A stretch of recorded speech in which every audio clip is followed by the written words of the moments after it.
l'Ukraine sacrifiée sur l'autel du réalisme américain.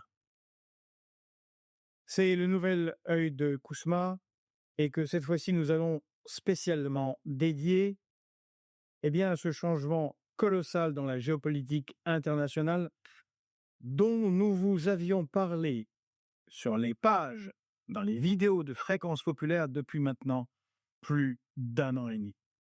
Ce que nous vous avions dit se réalise et nous allons faire un œil du Kousma spécialement focalisé dessus, mais qui nous permettra de revenir sur l'explosion politique qu'a été l'annonce du CEMA, le chef d'état-major des armées, celui qui a été monté très rapidement de colonel à chef de toutes les armées de France par son mentor, le président de la République Emmanuel Macron, qui s'est exprimé, le CEMA, il y a 3 jours, devant les maires de France réunis en congrès pour leur dire qu'il fallait préparer la nation et le peuple de France à la guerre contre la Russie dans 3 ou 4 ans.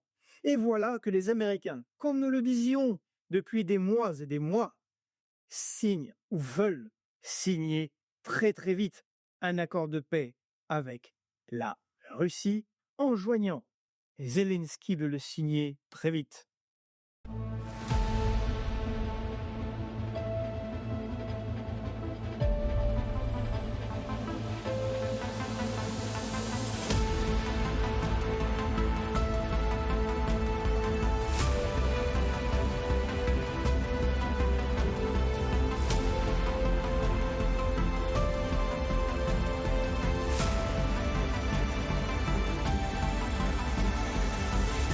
Donc les États-Unis et la Russie discutent en secret du futur de l'Ukraine. Nous allons voir qu'entre avancées militaires russes, scandales de corruption à Kiev et désengagement effectif des États-Unis, un nouvel ordre stratégique se dessine, on en avait beaucoup parlé ici, et qui révèle le basculement des États-Unis et l'impuissance croissante de l'Union européenne totalement vassalisée à Washington. Si vous aimez ce que nous faisons, n'oubliez pas de liker cette vidéo, de liker nos autres vidéos, de commenter, de la partager. Je pense que ça va être une vidéo assez importante d'explication de ce qui se passe, de retour sur ce qui s'est passé et de mise en perspective de ce qu'il faudrait faire en Europe et en France pour sortir du bourbier géostratégique, politique, économique dans lequel nous sommes. Vous pouvez nous soutenir en bas de cette vidéo en cliquant sur le lien vers notre page Stripe ou vers notre page Tipeee pour faire un petit don ou un grand don, comme vous le pouvez. Par ailleurs, vous pouvez aller sur notre portail numérique où vous lirez nos articles que nous publions régulièrement. En avance de phase, nous avons d'ailleurs écrit un article avant le Financial Times, ce qui est quand même pas mal. Vous le concéderez, de la même manière que nous avions lancé l'information au grand public des propos du CEMA Fabien Mandon avant que tout le monde ne s'en saisisse, eh bien, nous avions annoncé que l'accord de paix était voulu et souhaité très très rapidement par les États-Unis. Donc vous pouvez aller voir cet article comme les autres articles que nous publions sur fpop.media, fpop.media. Et si vous le pouvez, pour ceux qui le peuvent, vous pouvez nous faire un petit don, un abonnement pour l'équivalent d'un café par mois, 2 € par mois, pour ceux qui le peuvent un peu plus, 10 €, 20 €, à votre bon cœur. Et puis, si vous ne pouvez pas, il n'y a pas de problème. Il vous suffit de renseigner un email et d'avoir accès à l'ensemble de ce site ou sur le portail, il n'y a aucune publicité. Vous verrez, c'est extrêmement agréable à lire, beaucoup plus agréable que le reste de la presse en ligne qui est recouverte de publicité. Allez, on y va.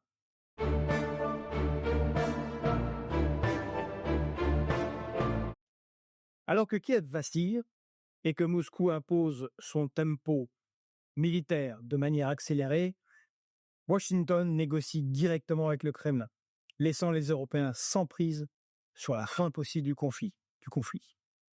Depuis le retour de Donald Trump à la Maison-Blanche, les négociations entre Washington et Moscou au sujet de la guerre en Ukraine n'ont en réalité jamais cessé. Elles ont simplement avancé loin des regards et dans la continuité des premiers échanges menés en Arabie saoudite. On en avait parlé ici, on avait dit qu'il y avait 6 sujets qu'abordaient les États-Unis et la Russie en Arabie saoudite dès que Donald Trump a été élu et que un seul d'entre eux était, concernait, l'Ukraine et l'éventuelle paix en Ukraine. On va voir combien nous avions raison. Alors on a souvent parlé aussi des brusques accès de colère du président américain, régulièrement mis en scène à propos de l'attitude jugée négative de Vladimir Poutine ou des Russes, et disant que ce n'est pas bien, qu'il allait faire des sanctions supplémentaires, qu'il allait armer ainsi ou comme cela l'Ukraine, ou alors fustigeant, les blocages institutionnels à Washington. En fait, tout cela relevait davantage de la communication interne que de divergences réelles avec la Russie, avec laquelle il y a très clairement de plus en plus de points de compréhension. Les colères de Donald Trump visaient avant tout l'opinion publique occidentale et surtout les dirigeants européens et un Congrès américain, bien que républicain, largement va-t-en-guerre, afin de préserver la marge de manœuvre de la diplomatie américaine. Car la réalité est tout autre. Ces négociations illustrent le lent mais certain désengagement stratégique des États-Unis d'Ukraine. Washington transmet progressivement à une Union européenne dépassée, dirigée par des responsables politiques sans vision stratégique, prisonniers de postures martiales, l'immense fardeau politique, militaire et financier du conflit, et surtout de la fin du conflit, dont Donald Trump se lave clairement les mains. Alors que Macron, Starmer, Merz ou von der Leyen multiplient les déclarations belliqueuses jusqu'aux propos délirants du chef d'état-major français, le général Fabien Mandon, appelant à se préparer à une guerre contre la Russie dans 3 ou 4 ans et à sacrifier nos enfants. Ce qu'il nous manque, et c'est là que vous avez un rôle majeur, c'est la force d'âme pour accepter de nous faire mal pour protéger ce que l'on est. Les armées, c'est un extrait de la nation. Les femmes et les hommes qui sont aujourd'hui employés partout dans le monde ont entre 18 et 27 ans sur le terrain. Ils sont jeunes, ils viennent de vos communes, ils ont les mêmes aspirations. Ils tiendront dans leur mission s'ils sentent que le pays tient avec eux. Si notre pays flanche parce qu'il n'est pas prêt à accepter de perdre ses enfants, parce qu'il faut dire les choses, de souffrir économiquement parce que les priorités iront à de la production de défense, par exemple. Si on n'est pas prêt à ça, alors on est en risque. Malheureusement, la Russie, aujourd'hui, je le sais par les éléments auxquels j'ai accès, se prépare à une confrontation à l'horizon 2030 avec nos pays. Elle s'organise pour ça, elle se prépare à ça, et elle est convaincue que son ennemi existentiel, c'est l'OTAN, c'est nos pays. La mécanique, c'est une mécanique de solidarité. C'est une mécanique de solidarité avec des pays qui sont aujourd'hui sur le flanc est de l'OTAN, qui pourraient être attaqués et qu'on ira protéger par solidarité. Et à partir du moment où on s'engage en solidarité, à ce moment-là, on engage les jeunes femmes et les jeunes hommes qui ont choisi de servir sous l'uniforme. Donc moi, j'ai donné aux armées un objectif qui est d'être prêt dans 3 à 4 ans. Mais j'ai besoin que la nation soit prête à soutenir cet effort si on devait le faire. Je suis convaincu, je vous le dis, je suis convaincu que si nos ennemis voient notre détermination à nous défendre, à protéger ce que nous portons comme valeur, comme histoire, ils iront voir ailleurs. Parce qu'ils savent que nous sommes plus forts. mais il faut en faire la démonstration et c'est dans les 3 années qui viennent. Les États-Unis, eux, se repositionnent dans un monde désormais multipolaire et qu'ils acceptent comme tel, contrairement aux dirigeants européens. En face, on a aujourd'hui un Zelensky très fragilisé, en particulier à l'intérieur de son propre pays, et un plan qui lui est imposé. Donald Trump exige maintenant de Zelensky qu'il signe très vite la proposition qui est sur la table. Et pour cause, l'armée russe avance vite et très vite maintenant sur 9 points d'offensive, très exactement le nombre d'offensives dont nous vous parlions récemment ici sur Fréquence Populaire. Et donc c'est dans ce contexte que s'inscrit la dernière initiative diplomatique américano-russe qui a été révélée par le site Axios et le Financial Times. Le 19 novembre au soir, Kiev annonçait avoir reçu une nouvelle offre de négociation venue de Washington, mais élaborée sans même consulter les autorités ukrainiennes. C'est déjà un classique et qui se répétera. On peut ajouter que les Européens non plus n'ont pas été consultés. L'émissaire américain Steve Witkoff et son homologue russe Kirill Dmitriev, patron du Front souverain russe, ça a son importance ici, auraient mis au point ce plan lors d'une visite de ce dernier aux États-Unis en octobre. Évidemment, Zelensky ment un petit peu, puisque il y a quelques jours, à la mi-novembre, sont venus à Kiev plusieurs représentants des États-Unis, très certainement pour le mettre au courant, et de la même manière, très certainement, les Européens et spécifiquement Emmanuel Macron, avant l'intervention du SEMA, étaient parfaitement au courant de ce qui se préparait du côté des États-Unis. On va y revenir. Cette démarche américaine envers la Russie survient au pire moment pour Volodymyr Zelensky. Affaibli par un vaste scandale de corruption dans le secteur énergétique, on en a parlé, qui a entraîné la démission de 2 ministres et d'un proche. Et à mon avis, et comme on le sait très très bien, puisque l'Ukraine était déjà largement corrompue avant le début du conflit, cette corruption n'a fait que s'étendre avec des milliards déversés sur l'Ukraine. Cette corruption donc ne fait que s'étendre et ce que nous voyons là n'est que le sommet d'un iceberg gigantesque.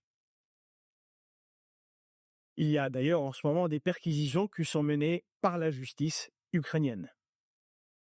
En réalité, Witkoff et le Kremlin ont cherché à convaincre Donald Trump de faire pression sur Kiev pour qu'il accepte un accord favorable à Moscou. C'est d'ailleurs ce que propose Moscou maintenant depuis plus de 2 ans. À chaque mois passant, son avantage s'accroissant. La Russie, très clairement, profite du contexte politique et communicationnel très défavorable à l'Ukraine. Dans le même temps, l'armée russe progresse dans l'est du pays et intensifie ses frappes contre les infrastructures énergétiques et civiles à l'approche de l'hiver. De fait, c'est la réalité stratégique qui pousse Washington à négocier et non pas une faiblesse quelconque de Donald Trump ou une victoire contre les néoconservateurs qui sont toujours bien en place à Washington. C'est tout simplement que les réalistes de Washington n'ont plus réellement le choix.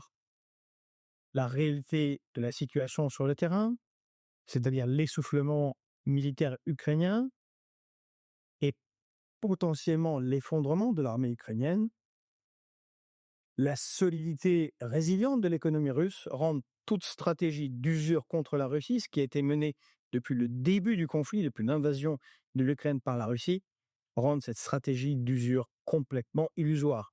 La Russie n'a pas été mise à genoux, c'est fini.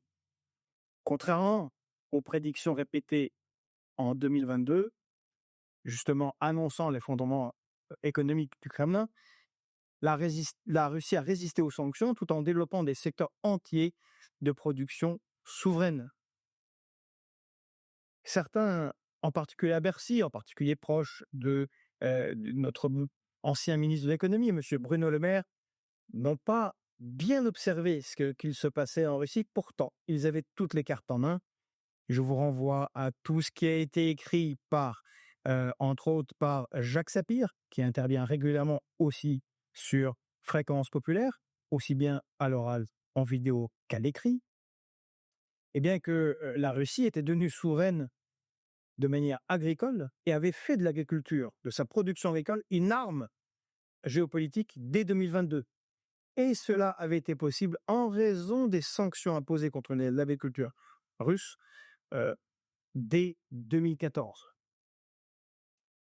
Aujourd'hui, les sanctions qui ont pesé sur la Russie lui ont permis de développer certains secteurs industriels qui étaient moribonds.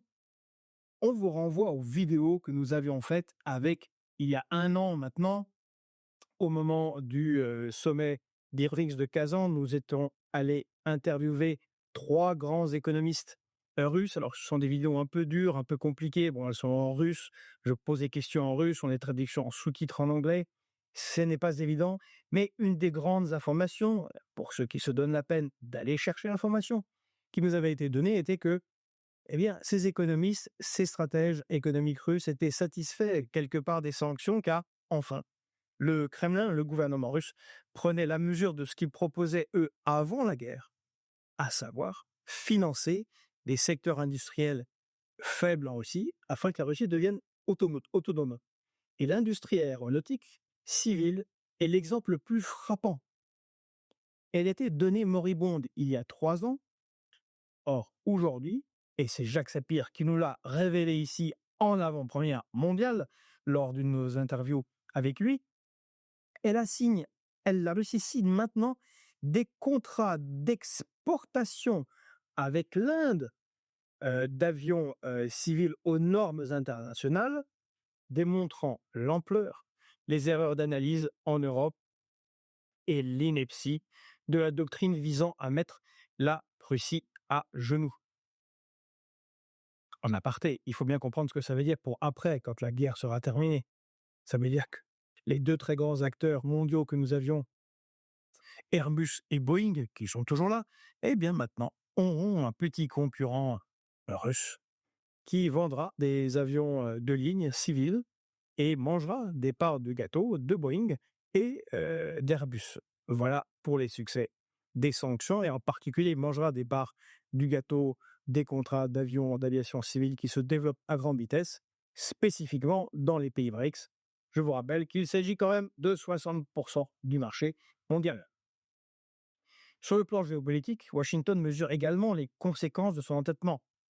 La guerre en Ukraine, nous en avons parlé ici abondamment, a accéléré l'essor des BRICS. C'est même très certainement la manière dont la Russie a résisté à l'OTAN, c'est-à-dire en capacité de plus de 40 pays, a vaincu les capacités industrielles de plus de 40 pays de l'OTAN, eh bien, qui a donné des ailes à beaucoup, en particulier sur le thème de l'érosion de l'hégémonie du dollar sur l'économie mondiale, thématique importante pour la Chine, qui a pu être accélérée, encore une fois, par cette guerre en Ukraine.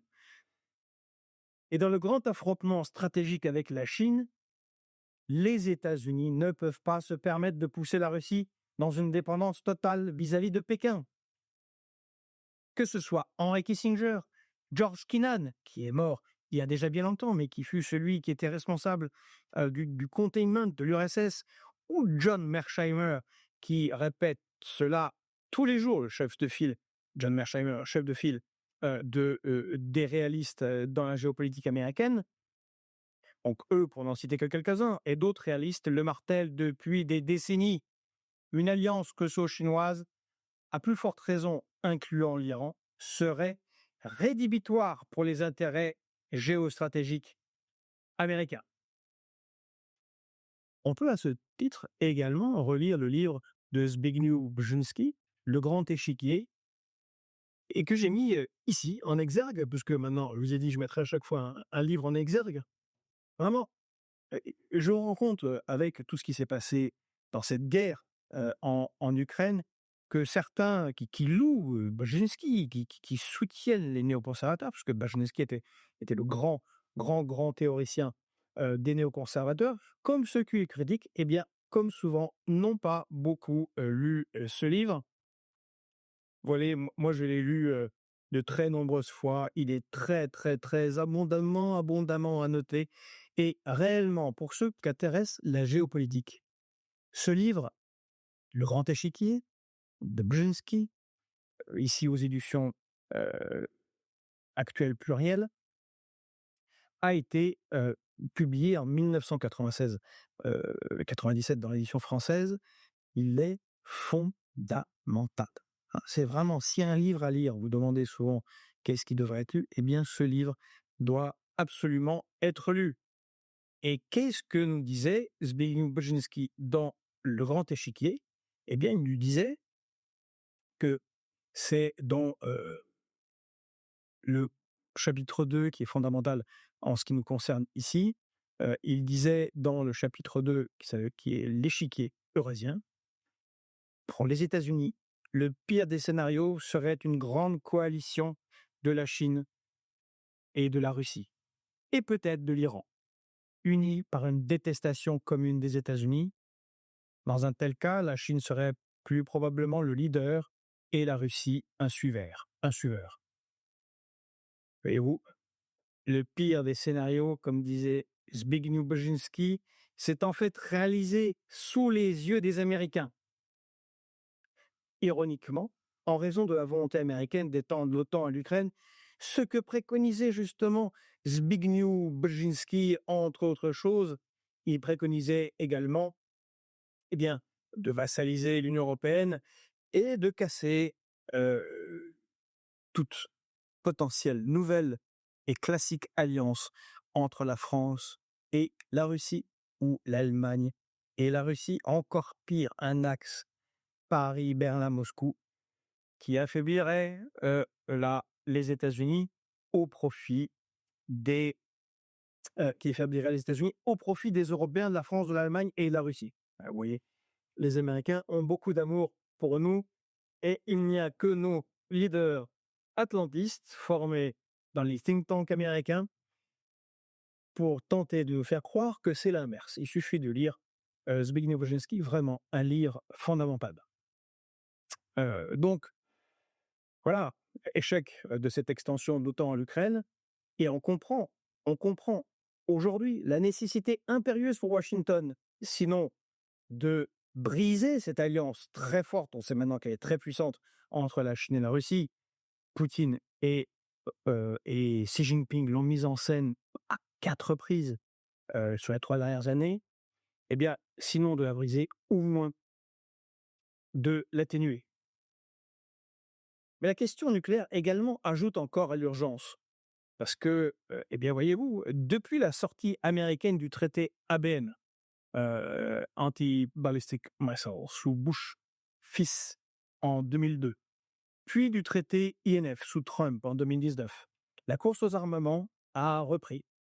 D'ailleurs, c'est ce que avait pu nous dire à moi-même et à Jean-Luc Mélenchon, monsieur Alexandre Grouchko, un des bras droits de Sergueï Lavrov, quand il nous avait reçus au ministère des Affaires étrangères russe en 2018, où il avait dit que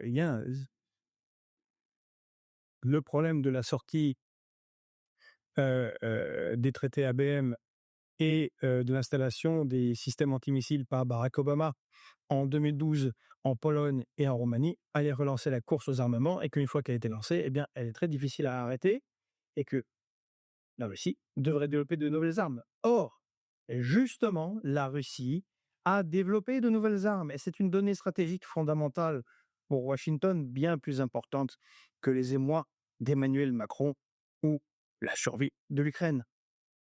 Car la Russie domine désormais dans le domaine des missiles hypersoniques, dictant en partie les orientations stratégiques américaines. D'où l'intérêt croissant à Washington pour un nouvel accord de sécurité globale, incluant cette fois la Chine, l'Inde et les puissances nucléaires émergentes, afin d'éviter une spirale ruineuse et très, très dangereuse. Alors, quels sont les points clés du plan russo-américain tel qu'il a été annoncé? Eh bien, déjà, on va quand même prendre avec beaucoup de pincettes tout ce qui est annoncé. C'est une pré-annonce, bien évidemment, tout n'est pas dévoilé. Il faut bien se rendre compte qu'il y a énormément de fumée, de jeu, dans, la manière dont se passent les choses. Ce qu'on voit n'est évidemment pas à 100 ce qui se passe réellement. De la même manière que, je vous disais, les agacements, les rodomontades, les menaces, de Trump comme les menaces de Poutine, tout ça, on vous disait, masquait des négociations réelles, sûrement très difficiles, en cours, mais qui avaient quand même abouti à la rencontre d'Anchorage cet été, au mois d'août, entre, Poutine et Donald Trump. Et puis de nouveaux problèmes, puis de nouvelles menaces, puis de nouvelles sanctions qui n'ont jamais été mises en place. Il y a du jeu et on peut être à peu près sûr que les 28 points tels qu'ils ont été délivrés par le site Axios, le Financial Times traduit par l'AFP, qui a publié entre autres Le Monde, et dont nous avons parlé 24 heures avant. Bon, je se féliciter un petit peu quand même, hein, ça montre qu'on travaille pas trop mal sur Fréquence Populaire. Eh bien, bon, la totalité de ces 28 points n'est sûrement pas exacte et beaucoup de choses, changeront. C'est une base de négociation et je pense que c'est plutôt fait pour mettre la pression de la part de Washington et sur Zelensky et sur les Européens. Alors, le projet de paix aborde 4 grands domaines. Évidemment, la paix en Ukraine et la cessation, du conflit. Les garanties de sécurité, alors les garanties de sécurité, un peu pour l'Ukraine, mais surtout pour la Russie. La sécurité du continent européen, qui est sûrement la chose la plus importante, et puis le rapprochement entre les États-Unis et la Russie. Big business entre les États-Unis et la Russie. Ce n'est pas pour rien que c'est Kirill Dmitriev, le patron du fonds souverain russe, qui mène, entre autres, ces négociations aux États-Unis. Alors que les précédents, ce plan reprend largement les exigences du Kremlin. On va voir pourquoi. Il prévoit, tel que dévoilé, même encore une fois, si ce n'est pas exactement ce qui aboutira finalement, eh bien que, premièrement, le premier point, c'est que l'Ukraine sera souveraine, enfin, ce qui reste de l'Ukraine, après la guerre. Bon, c'est un minimum, évidemment, pour l'Ukraine. Deuxième point, évoque un accord global de non-agression entre l'Ukraine et la Russie et l'Europe. Alors, vous vous souvenez peut-être des accords d'Anchorage, justement, où Donald Trump avait fait une très grande avancée, que nous avions, encore une fois, notée, qui était comprendre que les Russes refusaient complètement un cessez-le-feu, où l'Ukraine pourrait se réarmer, aidée par les Européens, et qu'elle voulait un accord global. Bon, on y est, c'est le point 2, très important. Et soit dit en passant, c'est la grande conférence sur la paix que je défendais en 2016 et pendant la campagne de 2017, et que, bien évidemment, Jean-Luc Mélenchon avait défendu en 2017. Combien avait-il raison? Combien de vies auraient été sauvées si nous avions fait une grande conférence sur la paix à ce moment-là, comme on aurait dû en faire, puisque l'URSS était effondrée et qu'il y avait énormément de problèmes frontaliers et de population à régler. Nous avions raison. Voilà. 2 millions de morts, allez, 1,5 million de morts après, c'est à nouveau sur la table. Troisième point, et qui est le point principal des Russes, arrêt de l'extension de l'OTAN. Il faut bien comprendre là qu'on revient en 2007 au discours de Vladimir Poutine à la conférence de sécurité de Munich. L'extension de l'OTAN doit s'arrêter. Il y a eu la guerre en Géorgie, fort heureusement très courte, en 2008, et puis la terrible guerre en Ukraine. Ça arrive, la conséquence finale est, de ce point de vue-là, une victoire de la Russie qui obtient la non-extension de l'OTAN. Mais il faut bien comprendre que s'il n'y avait pas eu cette extension de l'OTAN, il n'y aurait jamais eu ces guerres. C'est bien malheureux. Le point 8, aggrave le point 3 et il dit qu'il n'y aura pas de troupes de l'OTAN en Ukraine. Autant pour Emmanuel Macron et ses gars à Odessa. Le point 11 semble intéressant pour l'Ukraine, puisque l'Ukraine est éligible à l'UE. Alors, certains s'en féliciteront, même si la Russie est d'accord avec cela depuis bien avant le conflit, et on peut considérer que ce point 11 est, d'une certaine manière, une petite victoire de la Russie. Et oui, je m'explique pourquoi. Parce que l'Ukraine qui rentrerait dans l'UE n'est pas l'Ukraine de 2022, ni l'Ukraine de 2014. Cela aurait pu être le cas s'il n'y a pas eu de coup d'État à Maïdan et de guerre dans le Donbass. Mais celle qui va rentrer, c'est une Ukraine détruite, affaiblie, qui était un État déjà failli avant le début de la guerre, ultra corrompu avant le début de la guerre, dont 14 millions des habitants sont partis déjà en Europe, qui est dans un chaos organisationnel. La plupart de ces infrastructures seront détruites et où le travail est très peu cher et la terre avicole très bonne. Vous voyez le tableau? C'est ce qu'on disait depuis très longtemps. L'Ukraine, l'entrée de l'Ukraine est un problème pour les pays membres, comme l'ont très bien compris les agriculteurs qui, depuis plus de 2 ans, s'opposent à l'arrivée des produits agricoles venus d'Ukraine. Le coût à payer pour l'intégration de l'Ukraine sera très très dur pour les urbains et en particulier pour les Français. Ah, le point 13, lui, est magique et il est fondamental. Parce que là, en l'état des, heu, en l'état des combats sur le terrain, les États-Unis n'ont pas grand-chose à offrir. Encore une fois, économiquement, la Russie, fonctionne très bien et géopolitiquement, c'est un succès avec les BRICS. Elle a énormément de relations, comme on le voit dans tous les, sommets où on va justement pour vous en rendre compte de ce qui se passe dans la réalité du monde et pas dans ce qui est dit, dans nos médias. Heu eh bien, le point 13 aborde ce que peuvent offrir les Américains. Et qu'est-ce qu'ils peuvent offrir? La fin des sanctions contre la Russie. Les sanctions qui devaient détruire la Russie. La fin des sanctions. Le retour de la Russie dans le G8. Imaginez la réunion avec, Starmer, Merz, Macron et von der Leyen si, Vladimir Poutine apparaît dans une réunion du G8. Et bien évidemment, ce qui intéresse beaucoup les États-Unis, un retour des relations fortes entre les États-Unis et la Russie, en particulier commerciales. D'ailleurs, c'est ce qu'aborde point 14 qui le suit, juste après. Eh bien, heu, il traite des fonds, russes gelés.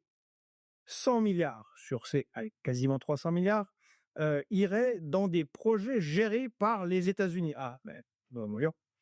Et qui en tireraient 50% des bénéfices.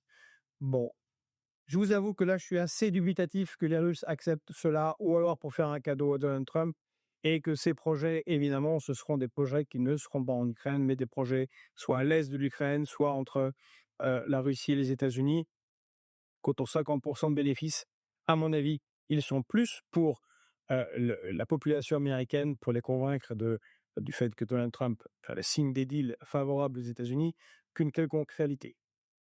L'UE devrait elle aussi apporter 100 milliards. Alors, je vous rappelle que ça s'ajoute aux déjà 600 milliards à investir aux États-Unis. Je ne sais pas où nos économies vont trouver tout cet argent pour aller investir en Ukraine et aux États-Unis alors qu'on n'a plus grand-chose. On verra. Et le reste, ce serait un fonds américano-russe.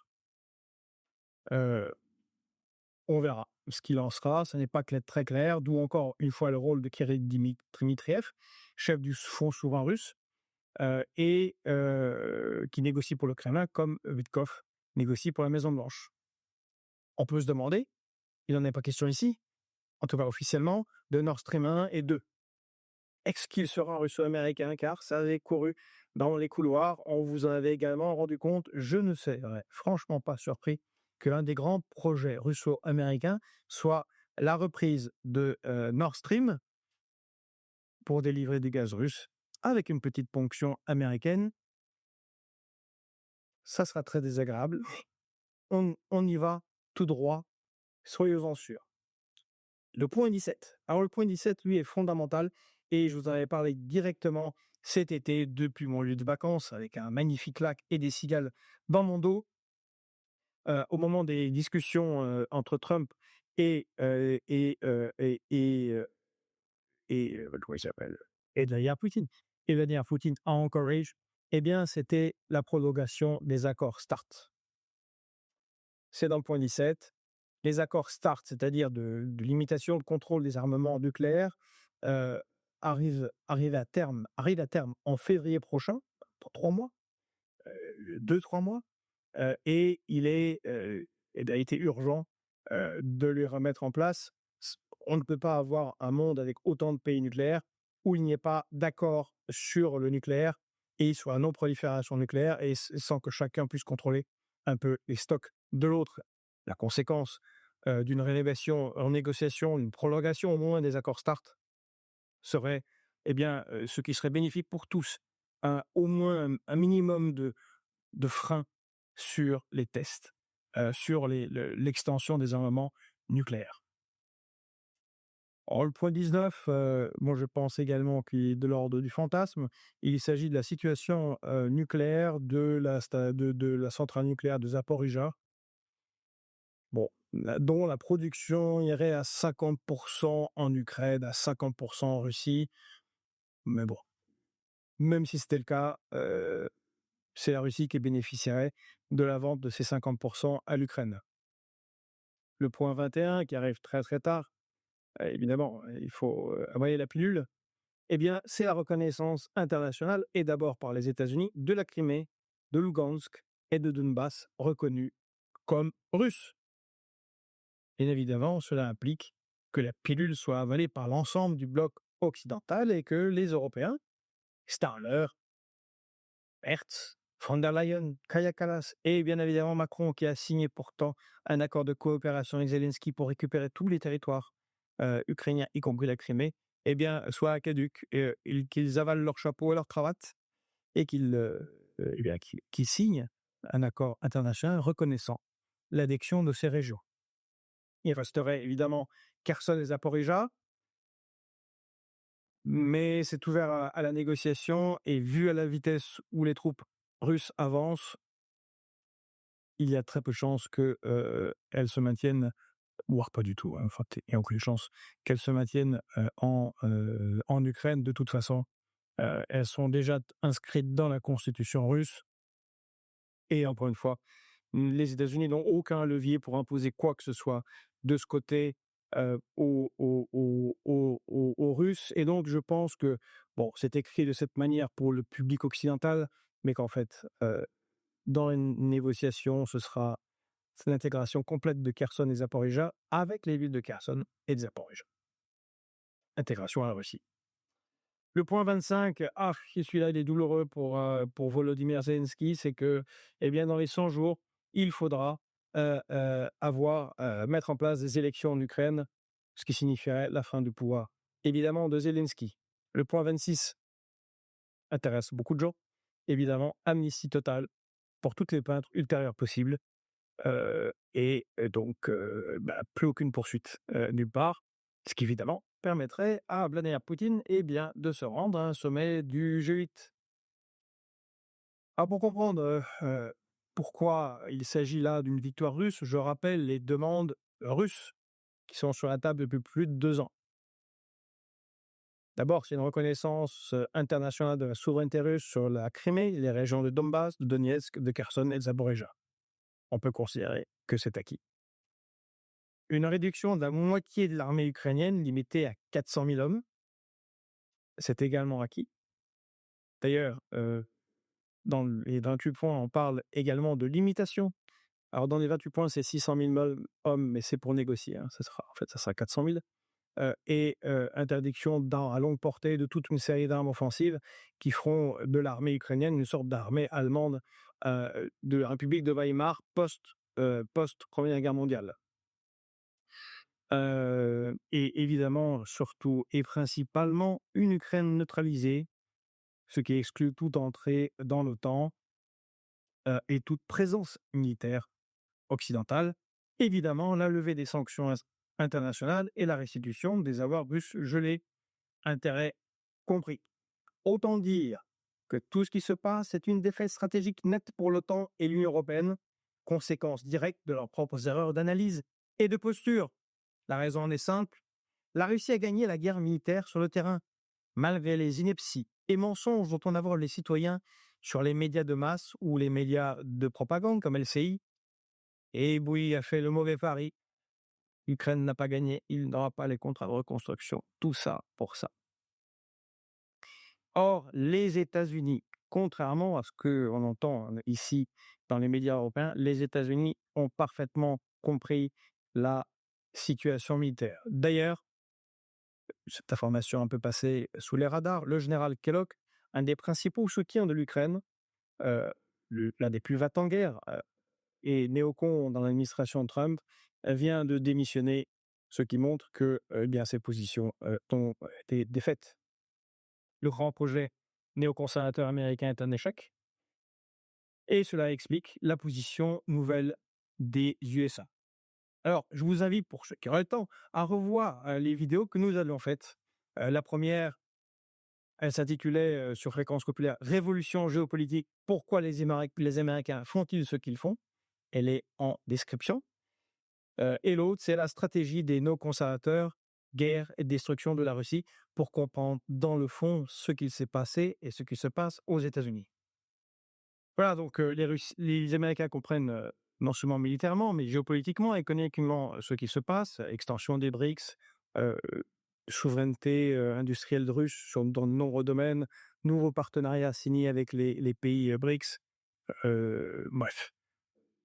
Et destruction, non seulement défaite militaire ukrainienne de l'armée ukrainienne sur le terrain, mais destruction méthodique des infrastructures de l'Ukraine, ce qui rend toute poursuite du conflit parfaitement impossible. Donc on peut dire que les Russes ont de facto tout obtenu, ça s'appelle une victoire complète. Alors bien évidemment, certains en Russie souhaitent la continuation du conflit, peut-être que les Européens leur donneront cette occasion, et ils sont très méfiants, les Russes, vis-à-vis des Occidentaux. Des Européens surtout, qui eux continuent à être bellicistes, mais aussi des néoconservateurs qui sont en embuscade aux États-Unis, considérant que Trump ne sera pas président éternellement. Et puis, il est lui aussi erratique. Donc, non seulement les Russes gagnent sur toutes leurs revendications, mais ils vont exiger des garanties fortes pour arrêter les combats. Et ces garanties fortes seront des inspecteurs sur le terrain du côté ukrainien. Les Russes n'accepteront plus jamais l'équivalent d'un Minsk 2, c'est-à-dire quelque chose qui permettrait à la Russie de s'armer, à l'Ukraine, pardon, de s'armer pour préparer une guerre future contre la Russie ou contre les populations russes en Ukraine. Et puis les États-Unis ont d'autres problèmes urgents à régler. Il y a la situation en Israël, là, c'est l'amour généralisé entre la Maison-Blanche, le Congrès, le Sénat américain et Netanyahou. Donc là, ils sont contents, mais ils comptent intensifier cette alliance et euh, en, en remporter quelques fruits. Il y a la situation au Venezuela et la poursuite de la doctrine Monroe, dont vous avez beaucoup parlé, recentrage américain sur l'Amérique latine et contrôle de l'Amérique latine. Ça a commencé avec l'Argentine et ça se poursuit maintenant avec la Colombie, le Venezuela, sûrement et d'autres pays indiens. Et puis les tensions toujours présentes entre la Chine et Taïwan. Les États-Unis ont beaucoup de feu au fer et n'ont pas grand-chose à gagner avec l'Ukraine, juste à perdre. Le projet néoconservateur est un échec. Les Américains s'en rendent compte et ils lâchent l'affaire. L'Europe est surprise, entre guillemets, impuissante et paralysée. Alors les Européens semblent pris de court, ils semblent à chaque fois pris de court. Bon. Merz, Macron et Starmer ont immédiatement tenté de réagir lors d'un dîner improvisé à Berlin le 18 novembre, rappelant leur refus catégorique de tout accord conclu sans l'Ukraine et sans l'Union européenne. Là encore, on se paye de mots, ça ne coûte pas grand-chose, mais ça, comme disait Jacques Chirac, s'en touche une sans faire bouger l'autre, aussi bien à la Maison-Blanche qu'au Kremlin, puisque leur marge de manœuvre est inexistante. Ils ne disposent ni du rapport de force militaire, ni du poids diplomatique, ni même du réalisme politique nécessaire pour peser sur le cours des négociations. L'Europe continue de se payer de mots. Elle parle sanctions, fermeté, pression accrue sur Moscou, alors même qu'elle est incapable. L'Europe parle sanctions, fermeté, pression accrue sur Moscou, alors même qu'elle est incapable d'augmenter réellement son soutien militaire à Kiev. Et pour cause, la désindustrialisation est passée par là. Pire encore, ces postures conduisent à un affaiblissement économique massif du continent, aggravant la crise énergétique et la dette publique dans un contexte de récession sur le continent, particulièrement en Allemagne, au Royaume-Uni et en France. Alors, rappelons que Ursula von der Leyen avait accepté toutes les conditions tarifaires américaines car l'objectif des Européens était de maintenir les USA dans la course. Ces accords signés à Washington ont été une véritable journée de dupes. Les USA auront obtenu tout ce qu'ils voulaient, tout en continuant les négociations avec les Russes. Les dindons de la farce sont les Européens. Mais il faut bien comprendre que les Européens ont peur du retrait américain d'Europe. Or, c'est ce que veulent une partie des États-Unis, c'est ce que veut Donald Trump, qui a bien compris que ce ne sont pas les économies d'Elon Musk qui allaient sauver le budget des États-Unis, mais c'est réduire la présence militaire américaine délirante dans le monde, ces 800 bases, ces centaines de milliers de soldats, toutes ces flottes tout autour du monde. Tout cela coûte énormément et les États-Unis ont bien envie de laisser les Européens se débrouiller. Et c'est là que peut-être on ne comprend pas toujours de quoi on parle, car il ne s'agit pas que de se débrouiller face aux Russes. Il s'agit de se débrouiller entre eux. Car l'immense avantage de la présence américaine en Europe, de la domination américaine sur l'OTAN, eh bien, c'est que les vieilles guerres, les vieilles rancœurs européennes qui nous ont fait faire tant de conflits avec nos voisins, eh bien, étaient un peu sous le boisseau. Ce qui pourrait beaucoup plus poser problème, ce sont justement les vieux conflits inter-européens. Et rappelons que pour la France, il n'aura jamais été bon quand l'Allemagne se surarmait. Or, justement, M. Merz, de faire de l'armée allemande la première armée d'Europe. On verra ce qu'il en sera. En tout cas, pour le moment, les Européens continuent sur leur folle lancée.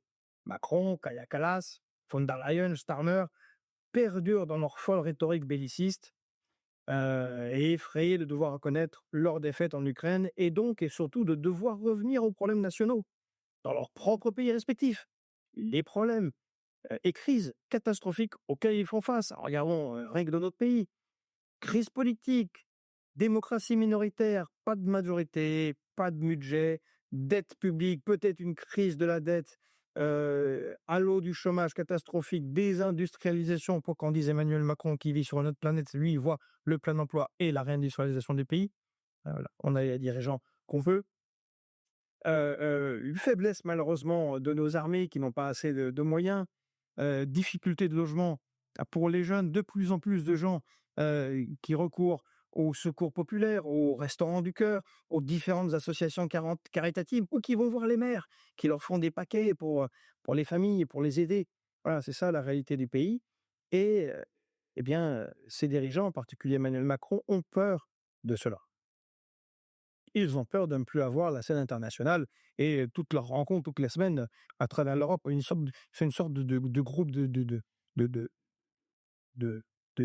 pas de migrants, mais de bédouins là, qui circulent tout autour de l'Europe, de capitale en capitale, de Guinée en Guinée pour parler d'Ukraine, pour parler d'Ukraine, pour parler d'Ukraine, pour parler de rien du tout et surtout pour éviter de parler des problèmes de leur propre pays.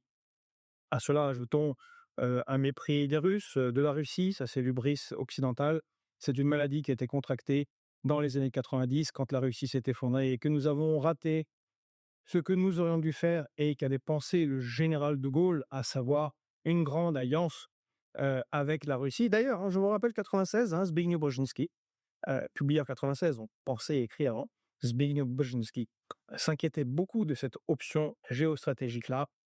Malheureusement, ceux qui nous dirigeaient alors, n'avaient pas l'envergure de De Gaulle.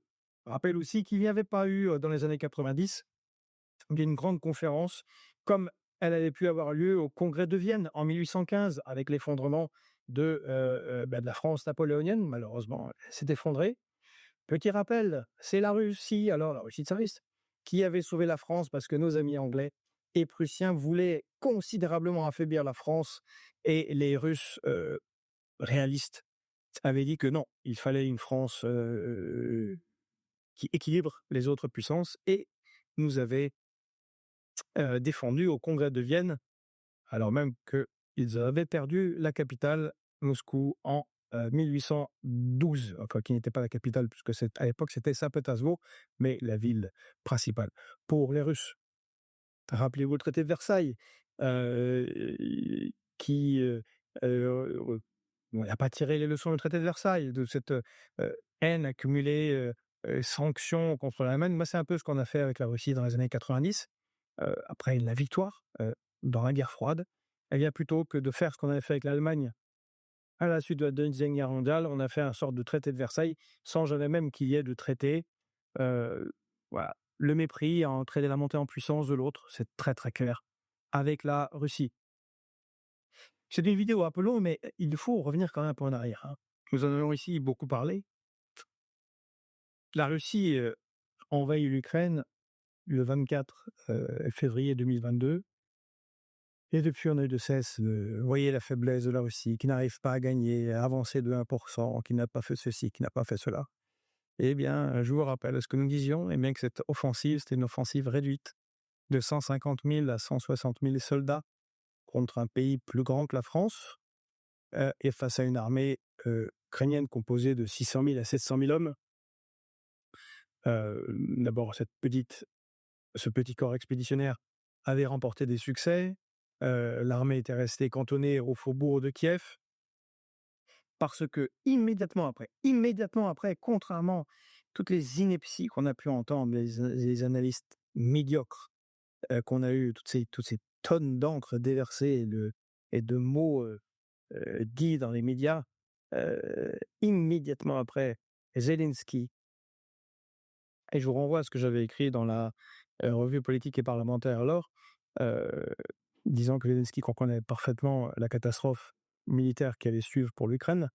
Et oui, à l'époque, il n'était pas enflé du bris que lui avaient transmis les Européens.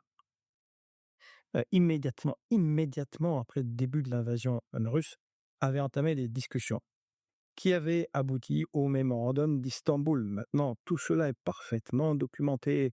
Le premier ministre israélien Bennett, à l'époque, avait parlé beaucoup. Tout était signé. C'était quasiment là. Qu'est-ce que disaient ces accords?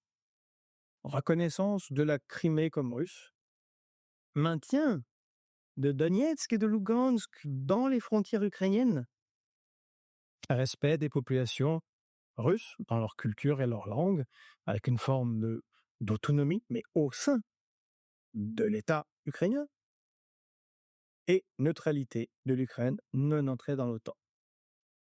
Zelensky et le gouvernement ukrainien allaient signer ce qui était d'évidence, ce qu'il fallait faire. Encore une fois, comme le rappellent tous les réalistes, comme nous disions ici, comme le disait sans cesse John Mearsheimer ou Jeffrey Sachs. Or, ce qui s'est passé, c'est que le Premier ministre britannique, un certain Boris Johnson, celui qui aussi qui a les cheveux comme ça, blond, faux blond, un peu fou,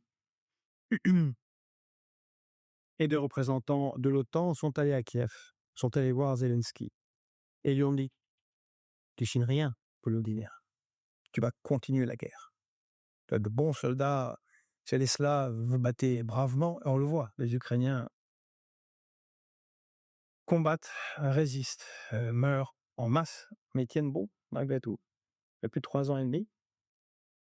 Nous, on va écraser économiquement l'Occident. » C'était la théorie de monsieur Bruno Le Maire, mettre la Russie à genoux. On va mettre la Russie à genoux. On va la prendre au cou, comme disait il n'y a pas si longtemps monsieur Jean-Noël Barrot. on va l'écraser économiquement, ça va être un chaos total. Le régime de Poutine va s'effondrer. Nous avons des gens là-bas qui ont préparé déjà une révolution de couleur en Russie. Elle va exploser. Ce seront des libéraux qui vont venir au pouvoir à Moscou. Et puis, on va pouvoir, comme disait Madame Kaya Kallas, couper la Russie en petits bouts et en faire plusieurs États indépendants. Ils ont convaincu Zelensky de cela et Zelensky, l'Ukraine a continué la guerre. On voit avec quelle catastrophe. Très régulièrement, la Russie est revenue avec des propositions de paix dès que ça a été possible, en particulier en Arabie Saoudite, en disant eh bien, maintenant, c'est deux nouvelles régions de plus qui leur ont été annexées, et ce sont les mêmes termes. Et les réalistes, et nous-mêmes ici, nous répétions mais si la guerre continue, c'est plus de morts pour l'Ukraine. C'est des centaines de milliers de jeunes Ukrainiens qui vont mourir. C'est la destruction de l'Ukraine. Oui, il y aura des morts dans l'armée russe. Et voilà, cela de se pavaner et de dire oh, la Russie a perdu 1 million, mais elle a perdu 250 000. Seulement, j'allais dire. 250 000, c'est colossal. Et de se dire 250 000 plus 3 fois les blessés, eh ben, ça fait 250 000 morts, 750 000 blessés graves. Ah, on les a bien tapés, les Russes, ils ont perdu 250 000. Sauf qu'avec les territoires conquis et les populations des zones annexées, eh bien, c'est plus 7 millions de population en Russie. Donc même de ce point de vue-là, c'est un calcul complètement absurde. Et surtout, ce sont les Ukrainiens, du côté ukrainien, qui ont subi le pire de cette guerre et qui subissent maintenant des destructions massives, des infrastructures énergétiques, des ponts, des sites de production. 14 millions de jeunes ont quitté, en particulier de jeunes, en tout cas des gens d'un force de l'âge, ont quitté l'Ukraine. Sur 42 millions d'habitants, c'est le recensement ukrainien d'il y a quelques mois. Ils ne sont plus que 28 millions dans ce pays, qui est ravagé. Quel magnifique succès de Boris Johnson, qui lui, devrait aller dans un tribunal pour ces crimes-là, avoir fait continuer la guerre. Mais avant cela, il y avait la proposition russe de novembre-décembre 2021, absolument ignorée par l'administration Biden. Je vous renvoie à la manière dont l'a expliqué Jeffrey Sachs au Parlement européen. Avant, il y avait les accords de Minsk qui commençaient, n'ont pas été respectés. François Hollande et Angela Merkel l'ont expliqué largement. Ils n'ont pas été respectés pour pouvoir permettre à l'Ukraine de s'armer et de préparer un conflit. Et puis il y a eu 2014. S'il n'y avait pas eu 2014, il n'y aurait pas eu, c'est-à-dire le coup d'État, après les manifestations légitimes de Maïdan, mais le coup d'État organisé par des néo-nazis, dont on sait maintenant que c'est eux qui tiraient depuis l'hôtel Ukraine, entre autres, sur la place Maïdan, sur les Ukrainiens qui manifestaient, et sur quelques policiers pour envenimer et provoquer le coup d'État. Des néo-nazis. Sans 2014, tout ça ne serait jamais arrivé et la Russie ne serait pas aussi puissante. Et puis bien sûr, tout cela revoit aux promesses non tenues d'extension de l'OTAN qui avaient été faites à Gorbatchev au moment où celui-ci préparait la fin de l'URSS et acceptait la réunification de l'Allemagne. Alors, ça explique aussi la méfiance russe et que les Russes n'accepteront absolument rien pour argent comptant dans cet accord avec Donald Trump et demanderont énormément de garanties. C'est pour ça que Trump n'a pas beaucoup d'autre choix que de donner des gages.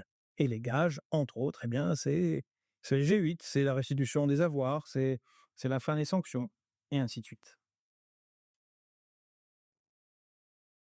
Revenons maintenant rapidement sur le terrain. C'est l'effondrement de l'armée ukrainienne tel qu'on le prédisait ici.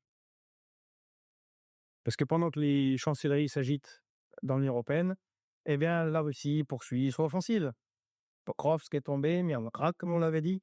Je vous avais dit il y a quelques jours que Kupiansk était en train de tomber. Eh bien, voilà, Kupiansk est totalement encerclé. Demain, c'est Slaviansk qui va évidemment tomber également. En tout cas, cela suivra rapidement. L'armée russe frappe massivement les infrastructures énergétiques, ferroviaires, industrielles à l'ouest et très loin de la ligne de front. Voilà, c'est 3 ans de discours occidentaux, hein, c'est bien aussi de rappeler 3 ans de discours occidentaux, en particulier général Yakovlev annonçant tous les soirs la fin imminente des stocks de missiles russes. Voilà, qui se heurte à la réalité d'une Russie apte à produire 3 fois plus de moyens militaires que l'ensemble des pays OTAN réunis, et c'est qui montre notre faiblesse. Nous montrons nous-mêmes notre faiblesse au monde en ne pouvant pas dépasser le cadre des mots de la communication politique. Et pourtant, officiellement, notre PIB est 10 fois supérieur à celui de la Russie. Pour l'Ukraine, encore une fois, les pertes sont colossales. On parle de 1,5 million de morts, plus de 600 000 déserteurs, encore une fois, 14 millions de citoyens qui ont fui vers l'Europe. La société ukrainienne est brisée, l'économie est exsangue ou inexistante, la société est totalement corrompue, en particulier à son sommet. Zelensky ne tient que par une autorité martiale euh, qui frise la dictature. Plus que sur une légitimité qui est maintenant très faible. 11 partis politiques sont interdits, ça c'est pour la démocratie, et c'est un des rares endroits en Europe où une religion est interdite et persécutée, à savoir les orthodoxes. Les orthodoxes dits russes. Euh, voilà, donc le tableau est tout à fait catastrophique pour l'Ukraine, et on a un théâtre diplomatique pour masquer l'impuissance. Les réactions européennes sont prévisibles.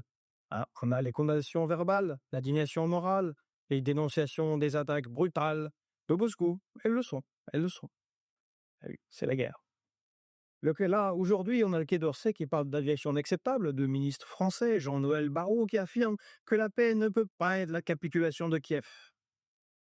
Pauvre Jean-Noël Barrot. Qui, comme Emmanuel Macron, va prendre le mur de la réalité à une très très grande vitesse. On se paye de mots, encore une fois.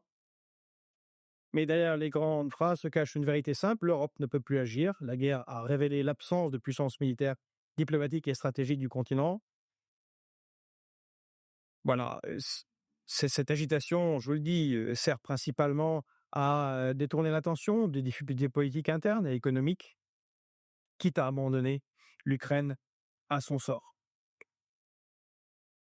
Et donc cette séquence historique tragique pour l'Europe annonce peut-être le nécessaire retour du réalisme en géopolitique et le nécessaire transformation de la politique française. Car c'est bien la politique qui dirige l'économie, pardon, car c'est bien la géopolitique qui fait la politique et la politique qui fait l'économie, et non l'inverse. Et nous avons des problèmes économiques graves, nous avons une crise politique. Tout cela vient initialement d'une crise géopolitique fondamentale euh, que nous traversons et que nous devons accepter, eh bien, pour changer définitivement de paradigme et eh bien, s'occuper d'abord de notre pays, mais aussi ensuite refaire notre puissance et pouvoir peser à nouveau dans le monde.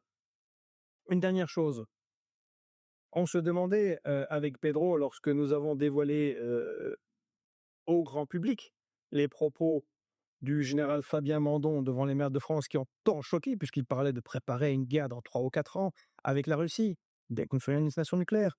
Je vous renvoie à la vidéo que nous avons faite et aux articles sur notre site, et qui parlait de sacrifices nécessaires des enfants de France, hein. Tout ça en sortant complètement du cadre institutionnel. Ce n'est pas aux militaires de parler de politique, euh, c'est aux politiques de parler à la France, aux citoyens, de guerre surtout.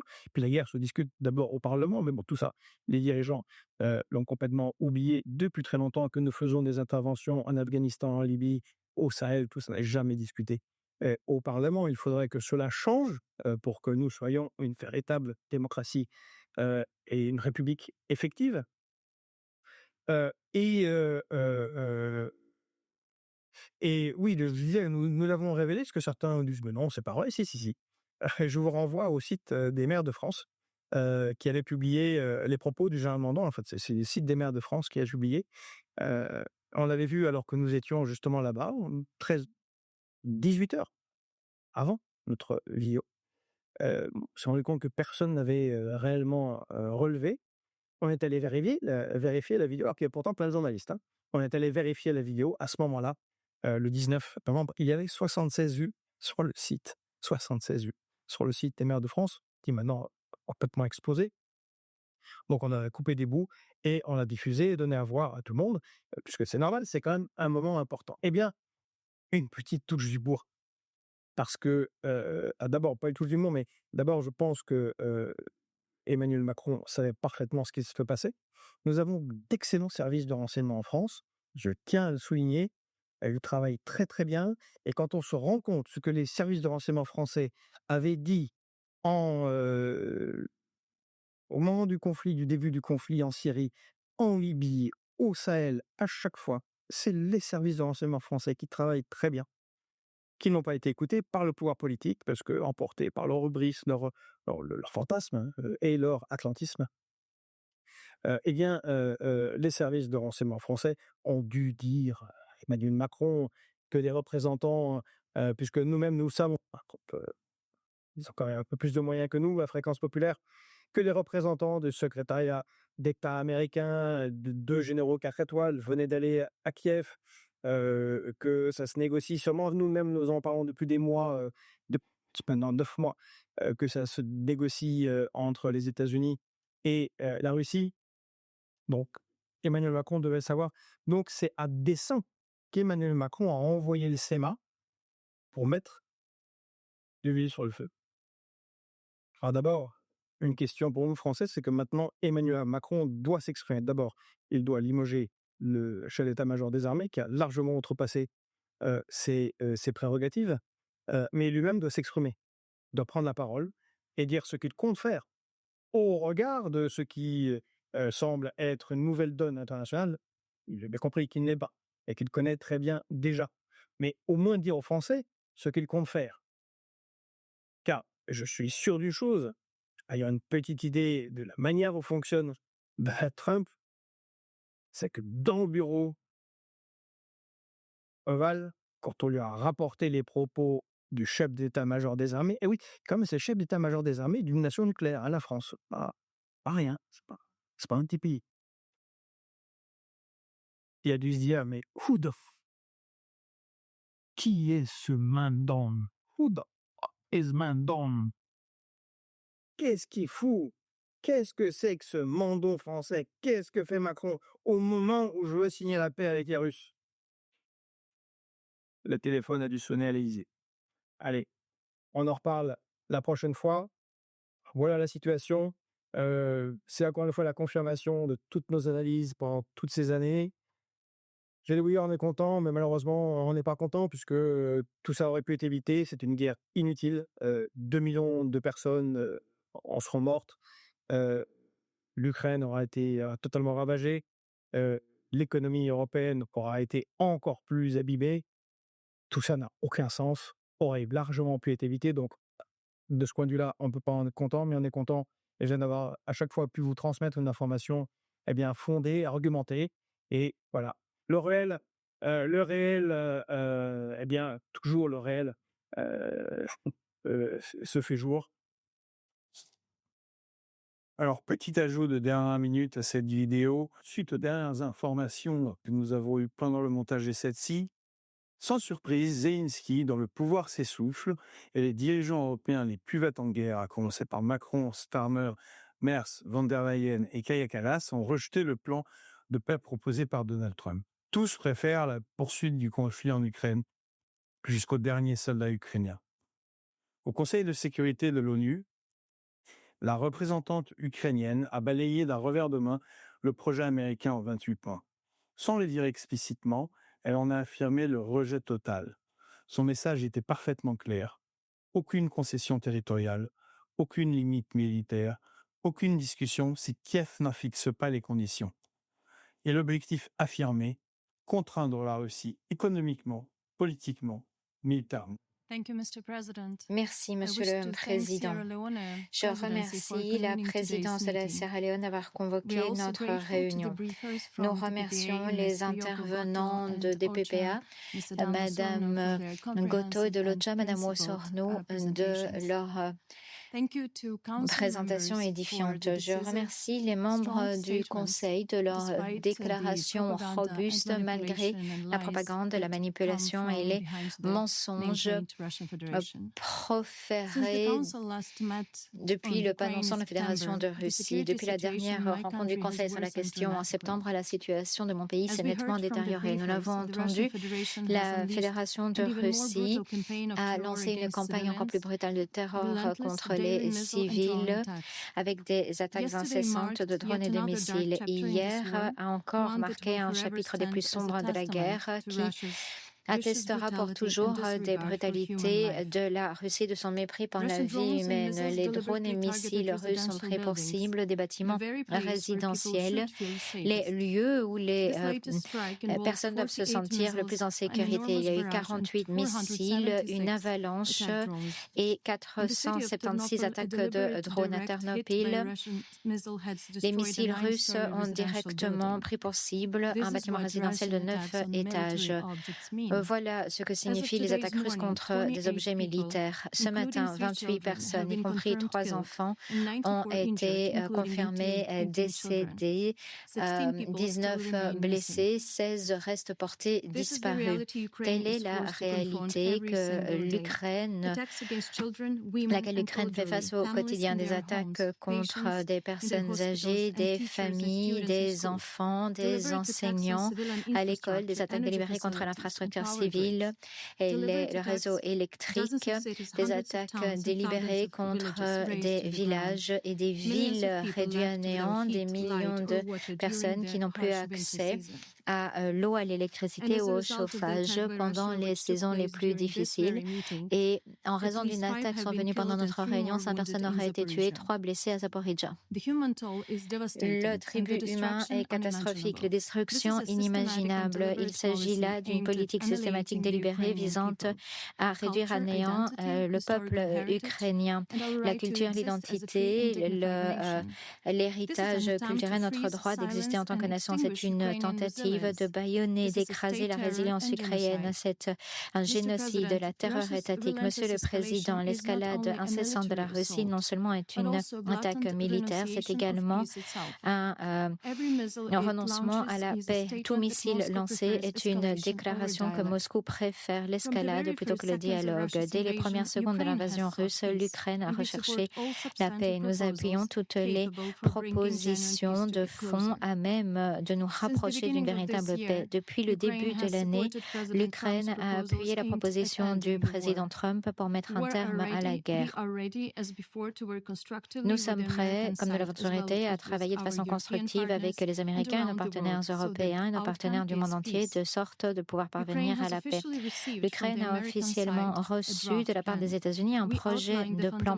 Nous rappelons les grands principes qui comptent pour notre population. Nous sommes d'accord pour travailler sur les dispositions de plan, de sorte à parvenir à une fin juste de la guerre. Dans ce contexte, permettez-moi de formuler plusieurs éléments essentiels. Premièrement, l'Ukraine est prête à travailler lors de négociations significatives pour mettre un terme à la guerre, notamment au niveau des dirigeants, mais nos lignes rouges sont claires et n'ont pas changé. Il ne peut y avoir de reconnaissance formelle ou autre des territoires ukrainiens temporairement occupés par la Fédération de Russie comme étant russe. Notre territoire n'est pas à vendre. L'Ukraine n'acceptera pas de limitation de droit à la légitime défense ou des limites aux capacités de ses forces armées. Nous ne tolérerons pas toute atteinte à notre souveraineté, y compris notre droit souverain de choisir les alliances auxquelles nous souhaitons nous rallier. Tout véritable processus de paix doit respecter le principe fondamental, rien sur l'Ukraine sans l'Ukraine, rien sur l'Europe sans l'Europe. Permettez-moi également de dire que nous n'allons pas récompenser les tentatives génocidaires sous-tendant l'agression russe en sapant notre identité, y compris notre langue. Deuxièmement, l'appui à l'Ukraine est indispensable. Pour cela, il faut renforcer la sécurité et l'aide financière à l'Ukraine. Renforcer les capacités de défense de l'Ukraine ne représente pas une escalade.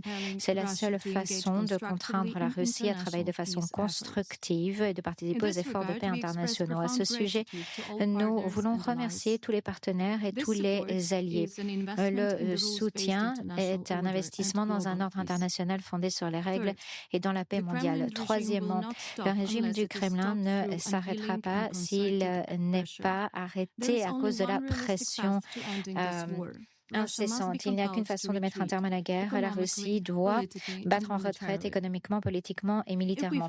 Si nous n'arrêtons pas la Russie maintenant, son agression ne s'arrêtera pas à l'Ukraine. Elle continuera d'exporter la guerre, l'occupation et la répression. Elle commettra davantage d'atrocités, de tortures et de traitements inhumains des civils et des prisonniers de guerre, des violences sexuelles généralisées, l'enlèvement d'enfants, la destruction du patrimoine culturel et les ravages de l'environnement.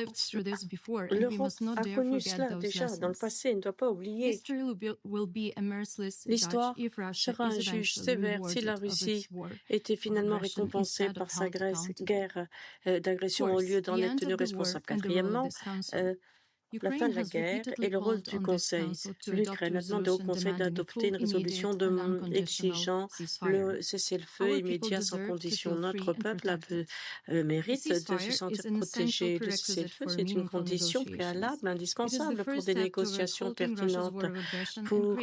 Et c'est la première étape pour créer l'espace de la diplomatie. Nous répétons notre appel au nom du Conseil d'adopter une résolution exigeant le cessez-le-feu immédiat sans condition. Monsieur le Président,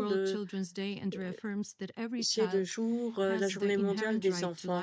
Et chaque enfant a le droit à la vie dans un environnement préservant son identité, restant dans sa famille et ayant une enfance et un avenir. Mais en Ukraine, la contribution de l'Ukraine à cette journée, c'est les enfants que l'on trouve dans les décombres.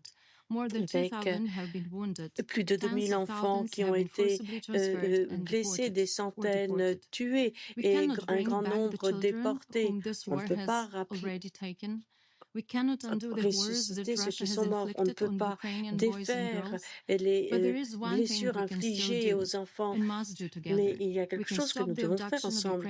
Il faut faire cesser l'enlèvement des enfants ukrainiens. Il faut mettre un terme à ce crime maintenant avant que plus de vies ne soient volées, avant que plus de familles ne soient déchirées. C'est pourquoi l'Ukraine a présenté aux États membres des Nations Unies le projet d'une résolution retour des enfants d'Ukraine. Le message est clair, avec 3 éléments clés. La Fédération de Russie doit veiller au retour immédiat de tous les enfants ukrainiens déportés et transférés par la force. La Fédération de Russie doit cesser sans attendre la pratique du transfert par la force et de la déportation d'enfants, leur changement de statut et d'endoctriner les enfants ukrainiens. Le secrétaire général doit utiliser ses bons offices et prendre toutes les mesures nécessaires pour faciliter le retour des enfants ukrainiens. Le vote aura lieu au début décembre et nous demandons à tous les États membres de soutenir cette initiative concrète humanitaire. Merci, Monsieur le Président. Dans le même mouvement, les dirigeants européens ont adopté la même ligne. Kaja Kallas a présenté un soi-disant plan de paix européen résumé en 2 points, affaiblir la Russie et soutenir l'Ukraine.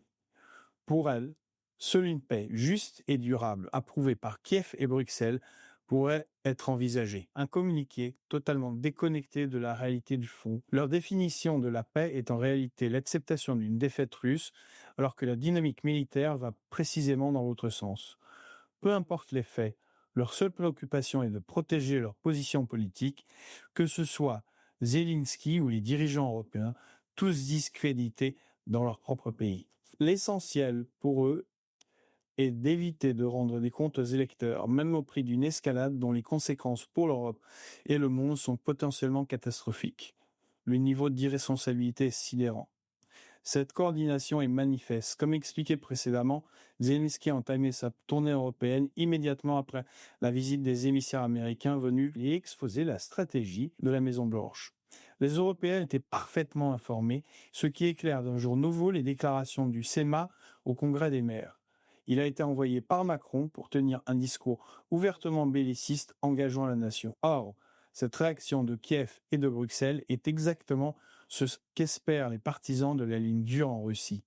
En rejetant toute forme diplomatique, les dirigeants européens ferment une nouvelle fois la porte à la paix. Les forces russes pourront ainsi poursuivre leurs avancées jusqu'au scénario que les Européens refusent même d'imaginer. La capitulation sans condition de Kiev, qui se traduira par des pertes territoriales massives. Kharkov, Poltava, Dnipro, Odessa, autant d'oblasts qui pourraient finir dans l'escarcelle russe. Cette fuite en avant est une folie politique qui coûtera la vie à des centaines de milliers d'Ukrainiens supplémentaires. Mais cela semble indifférer Zelensky, Starmer, Merst ou von der Leyen. Les Européens n'ont absolument pas les moyens militaires d'inverser la situation. Il ne leur reste que des provocations éventuelles, orchestrées par le MI6 et le SBU, destinées à tenter de pousser les Américains à replonger dans la guerre. Cette stratégie se déroule dans le dos des peuples européens, sans le moindre mandat démocratique. Qui assumera les conséquences devant eux? Certainement pas ceux qui orchestrent cette escalade.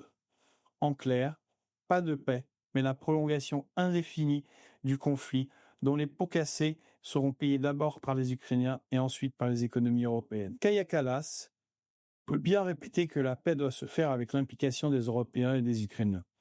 Pour l'heure, cette implication consiste surtout, encore une fois, à empêcher toute solution diplomatique. Allez, cette vidéo est déjà assez longue. Je vous souhaite un bon week-end à tous. À très bientôt. Si vous avez aimé, n'oubliez pas de liker, de partager, de commenter. C'est très important. Faites tourner cette vidéo. On vous dit à très bientôt. Et pour ceux qui le peuvent, n'oubliez pas, vous pouvez aller nous aider en faisant un petit don sur Stripe ou sur Tipeee. Ça nous permet de continuer ce que nous faisons. Merci à tous et une excellente journée à tous. Au revoir.